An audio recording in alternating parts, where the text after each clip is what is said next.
furniture world, your sofa is one of those big investments, one of the biggest investments really that you'll ever make as far as home decor goes. So don't get caught buying something that won't last the test of time. Design consultant Amy Demik says there are key things everyone should know before buying a sofa.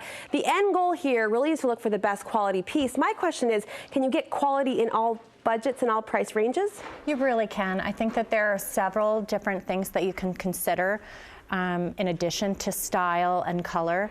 And depending on your price point, you can just try and tick off as many as those kind of specific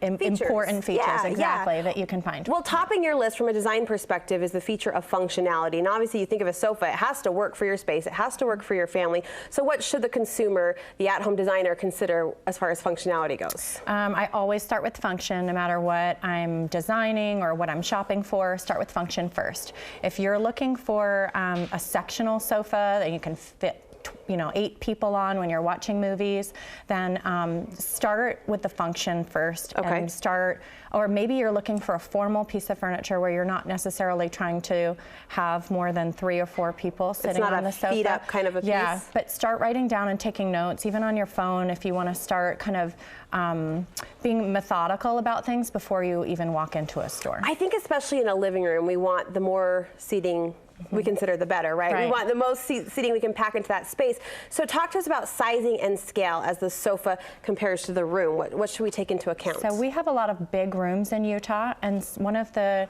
mistakes that I see often is someone kind of scales back on the size of the sofa in a large room. And so it really is, for the most part, as simple as if you have a large room, you want to have a large sofa. So you find people go smaller than they should? They do. Or if you have, and there are exceptions to the rule, but if you have a small space, you really should consider maybe a smaller size sofa. The biggest mistake that I see often is like sectional regret, where someone's gone out and they've bought, a sectional that's like 102 inches long with a right-hand chaise, and you can't get around it in the room. You can't navigate. Yeah, so if you have a large room, then you have the opportunity to go big. If you have a small room, you really should try and consider a smaller, properly scaled piece. Is there a good rule of thumb, distance from the wall, distance from the walkway as far as feet go? Or? I like a 3-foot rule. Okay. Because if you have a room full of people, it's not just the size that your sofa is going to be taking up. It's really having their legs. I like an 18-inch or more distance between the sofa edge and a coffee table. Okay. But I like a 3-foot rule around the furniture so that people can move around the space. You go as far as suggesting to your clients and those you consult with to tape off kind of a mock sofa in the space before they buy. I do. It's actually like the low budget, kind of old school thing to do. I like it. Sometimes I do it so frequently I walk around my house with a blue roll of painter's tape and I forget it's there because it's the best way to do it. Yeah. If you see a sofa online and it's like a screaming deal, but you're not sure if 82 inches is the best for your space, get out that roll of blue tape and start blocking it out in your space. Maybe you find you don't like it where you thought it would be and you want to move it against or closer to windows or something like that. You just start measuring around and then you can really see how much space you have to move around. I think that's genius. How it works with your other furniture. I think that's a great piece of advice. We talked about quality, investing in a quality piece for any price point or budget. Let's talk construction of the sofa. What should we actually be looking for to know that we're tapping into the best quality we can afford? Okay, so sometimes there are really high-end qualities that you might not be able to get on your budget. But if you can kind of know about them, then again, you can start ticking off, and maybe you might not be able to get all of those features, but maybe you can have some of the like important fundamentals.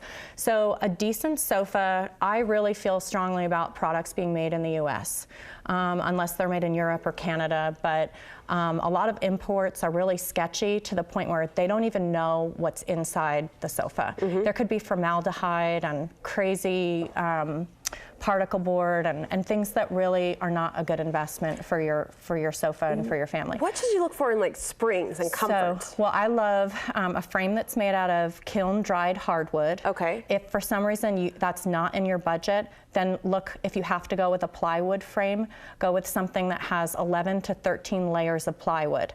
I prefer hardwood, and the kiln-dried really means that as it ages, it will stay strong, and it's not a green wood or a softwood that's going to be easily easily broken or fall apart. Now, this is easy to track down this information if you're working with a designer or a quality, knowledgeable salesperson. Is there a way to investigate on your own? Definitely. So there are usually, if you go into high-end stores first to educate yourself, they will typically take plenty of time. There are several in the Salt Lake area that you could walk into and say, I want to know more about a spring system. Okay. And I want to know more about that 8-way hand-tied system as well.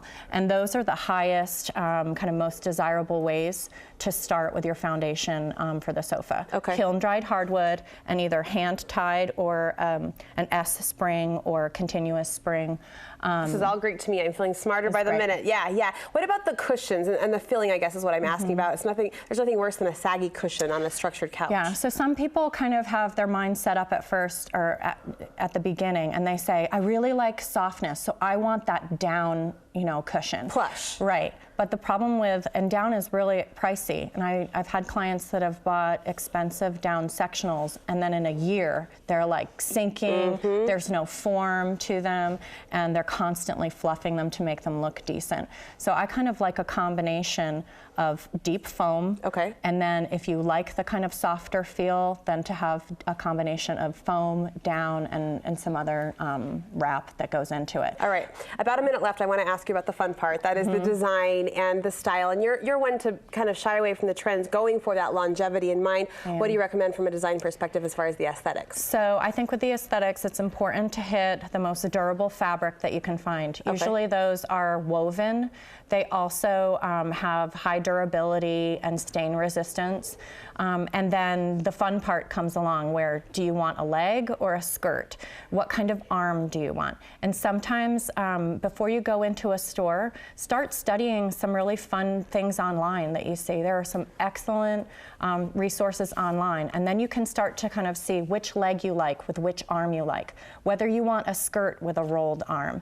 And then when you walk into the store, you kind of already have an idea of those things you want to have hit on your list. And generally speaking, is a plain patterned couch, I say pattern with a little bit of detail in it, but is that best for longevity and for lasting? I really like solids that then still have some texture. So this is the chenille, but it almost looks like it's a linen. Nice. And unless you really are like super into buffalo check or something like that, and which will is be still in a classic. 10 years, But yeah, I think it's safer to go solid and neutral, even some colorways that are solids on your big expensive pieces like sofas, and then you can add in a fun print in your accessories or even a fun funky chair next to a neutral sofa. A throw pillow goes a long way, that we know. Well, thank you so much. Where can people get more of your inspiration? They can follow me on my Instagram account under Amy Demik, and I'm demikdesign.blogspot.com. All right, good advice. Bookmark this if you're in the market for a sofa